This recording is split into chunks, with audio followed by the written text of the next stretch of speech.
Ashok Chauhan BJP में शामिल हो रहे हैं और ये अटकलें भी लगाई जा रही थी। और जिस तरह से देवेंद्र फडणवीस का भी हमने बयान सुना और उन्होंने एक बड़ा दावा ये किया कि कई बड़े नेता बीजेपी के संपर्क में हैं और आपको इस तरह की गतिविधियां देखने को आगे भी मिलेंगी, इस तरह के परिवर्तन आगे भी देखने को मिलेंगे। और अशोक चौहान बीजेपी में शामिल होने जा रहे हैं और एक तरह से कह सकते हैं कि अभी औपचारिक हो चुका है ऐलान और ऑफिशियल हो चुका है और इसकी तस्वीरें आप देख रहे हैं।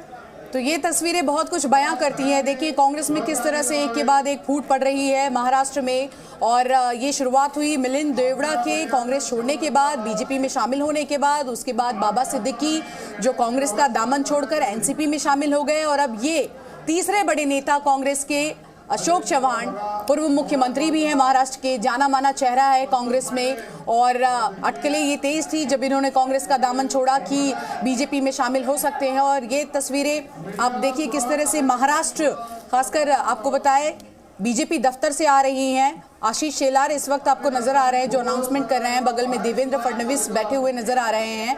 और औपचारिक तौर पर अब सभी अटकलें जो है वो साफ हो गई है मलिका, क्योंकि अशोक चौहान इस वक्त पेपर साइन करते हुए नजर आ रहे हैं। बीजेपी का दामन थाम लिया उन्होंने। बिल्कुल। और महाराष्ट्र के पूर्व मुख्यमंत्री अशोक चौहान ने सोमवार को यानी कल ही कांग्रेस से इस्तीफा दिया था और उन्होंने विधायक पद भी छोड़ दिया था। और ये बड़ा दावा फडणवीस की तरफ से किया गया था कि अब आगे आगे देखिए क्या होता है। अशोक चौहान बीजेपी में शामिल हो चुके हैं और जानकारी ऐसी भी थी कि उनके साथ कुछ और नेता भी बीजेपी ज्वाइन कर सकते हैं। फडणवीस ने पार्टी की सदस्यता उन्हें दिलाई है, उसी से जुड़ी आप ये तस्वीरें भी देख रहे हैं। अशोक चौहान बीजेपी में शामिल हो चुके हैं। महाराष्ट्र में कांग्रेस को यकीनन एक बड़ा झटका इसे माना जा रहा था, उनका पार्टी को छोड़ना, क्योंकि एक बड़े कद्दावर नेता महाराष्ट्र में रहे हैं, पूर्व सीएम महाराष्ट्र के रहे हैं। और अशोक चौहान अब बीजेपी के साथ हैं, कल ही कांग्रेस से इस्तीफा दिया था साफ तौर पर। और देखिए लगातार पार्टी में जो है नाराजगी की खबरें सामने आती रही हैं और अशोक चौहान भी नाराज है, ये भी खबरें सामने आती रही। हालांकि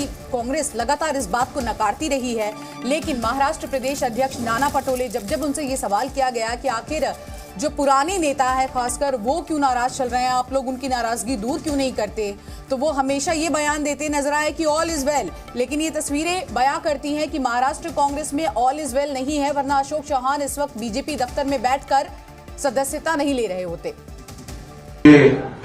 उपमुख्यमंत्री सन्माननीय देवेंद्र फडणवीस जी, महाराष्ट्राच्या भाजपाचे अध्यक्ष श्रीमान बावनकुळेजी, मुंबई काँग्रेसचे अध्यक्ष